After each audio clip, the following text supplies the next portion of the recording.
நமஸ்தே குட்டீஸ், நம்மளோட குட்டி ஹிந்தி லேர்னர் சேனலில் கொஸ்டின் ஆன்சர்ஸ் வீடியோஸ் வந்து போட்டுட்ருக்கோம். ஏற்கனவே question answer for beginners 1, 2 2 playlist இருக்குது. அதை பார்த்துட்டு இது 3வது பிளேலிஸ்ட்டு. இதில் வந்து நம்ம பார்ட் 9, அதாவது 9th வீடியோ இன்றைக்கி பார்க்க போகிறோம். இதில் என்னென்ன கொஸ்டின்ஸ் இருக்குது அப்படின்னு நம்ம பார்க்கலாம். ஓகே, இப்போ இன்னைக்கு கொஸ்டின் பாருங்கள். क्या तुम सब चीजें खरीद चुके? चुक அப்படின்னா முடித்தல் அப்படின்னு அர்த்தம். இப்போ क्या என்ன, तुम நீ, सब चीजें எல்லா பொருட்களும், खरीद चुके வாங்கி முடித்தாயா. இப்போ என்ன நீ எல்லா பொருளும் வாங்கி முடிச்சிட்டியா அப்படின்னு கொஸ்டின் கேட்பாங்க. என்ன மாதிரி சுச்சுவேஷனில் அப்படின்னா, இப்போ நம்ம கடை வீதிக்கு இப்போ நிறைய ஜாமான் வாங்க வேண்டியது இருக்குது. ஸோ இப்போ கடை வீதிக்கு போகிறோம். அப்போ என்ன சொல்லிட்டு போவோம், நான் முன்னாடி போய் எல்லா ஜாமானும் வாங்கி முடிக்கிறேன், அப்புறம் நீங்கள் வாங்க அப்படின்னு சொல்லுவாங்க இல்லையா. வாங்கி முடிச்சதுக்கப்புறம் எடுத்துகிட்டு வரத்துக்கு வருவாங்க. இல்லை வாங்கி முடிச்சுட்டு அப்படியே எங்கேயாவது வெளியில் போகணும் அப்படின்னா, ஜாமான் வாங்கி முடிச்சதுக்கப்புறம் அப்படியே போகணுன்னா அப்போ அந்த கொஸ்டின் கேட்பாங்க. क्या तुम सब चीजें खरीद चुके? என்ன நீ எல்லா பொருட்களும் வாங்கி முடித்தாயா. ஆமாம் நான் வாங்கி முடிச்சிட்டேன் அப்படின்னா ஹா ஆமாம். மை தும் நீ அப்படின்னு வரும்போது ஆன்சரில் மை வரும் இல்லையா. நீன்னு சொன்னால் ஆன்சரில் நான் அப்படின்னு சொல்லுவோம். ஹா மை சப் சீஜே எல்லா பொருட்களும், சீஜ் அப்படின்னா பொருள், சீஜேனா பொருட்கள், சப் சீஜே எல்லா பொருட்களும், கரீது சுக்கா வாங்கி முடித்தேன். இப்போ இல்லை நான் எல்லா பொருளும் வாங்கி முடிக்கலை அப்படின்னா நஹி, இந்த ஹா எடுத்துட்டு நஹி மை சப் சீஜே எல்லா பொருள் நான் எல்லா பொருட்களும், கரீது நஹின் சுக்கா வாங்கி முடிக்கவில்லை.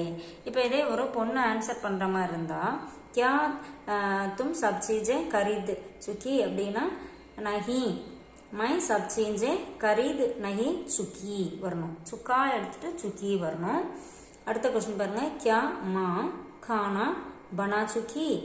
என்ன அம்மா சமையல், அதாவது खाना அப்படின்னா உணவு, பனா அப்படின்னா பனானா அப்படின்னா தயாரித்தல், பனா சுக்கி அப்படின்னா சமைத்து முடித்தார்களா.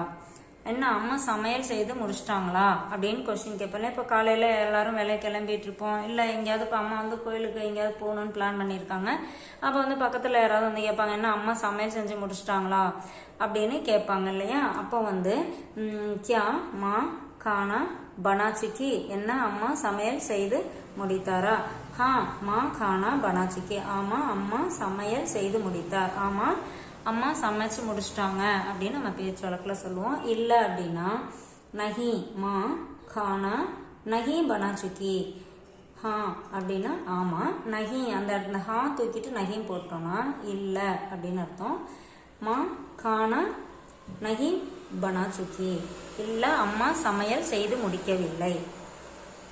இப்போ அடுத்த கொஸ்டின் பாருங்க. பச்சே கிசே தேக்கர் ரோனே லகே.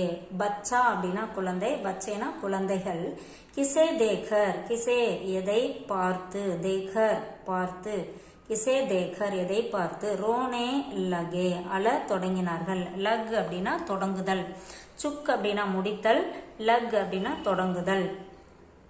குழந்தைங்க எதை பார்த்து அழ தொடங்கினாங்க அப்படின்னு குழந்தைங்கலாம் அழுதுட்டு இருக்காங்க, எதை பார்த்து அழ தொடங்கினாங்க அப்படின்னு கேட்பாங்க இல்லையா. அப்போ வந்து பச்சே பில்லியோं को देखकर रोने लगे.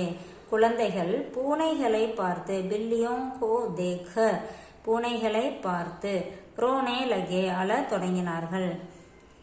இப்போ வந்து இந்த இடத்துல பூனைகளை பார்த்து அப்படிங்கிறதுக்கு பதிலாக நாய்களை பார்த்து அப்படின்னா பச்சே குத்தே को देखकर रोने लगे. ஓகேவா. பச்சே குத்தே கோ தேக்க ரோனே லகே குழந்தைகள் நாயை பார்த்து அழ தொடங்கின. இப்போ வந்து சினிமா பார்த்து அழ தொடங்கினாங்க அப்படின்னு சொல்லணும் வச்சுங்களேன். பச்சே சினிமா தேக்க ரோனே லகே குழந்தைகள் சினிமாவை பார்த்து அழ தொடங்கினார்கள். இந்த மாதிரி கொஸ்டினும் நம்ம எது வேணாலும் மாற்றி கேட்டுக்கலாம். ஆன்சரும் நம்மளோட ஆன்சர் என்னவோ அந்த இடத்துல ஃபில் பண்ணி சென்டென்ஸ் கிரியேட் பண்ணி பேசி பாருங்கள். லாங்குவேஜ் வந்து கற்றுக்கிறது ரொம்ப ஈஸியாக இருக்கும். தேங்க்யூ.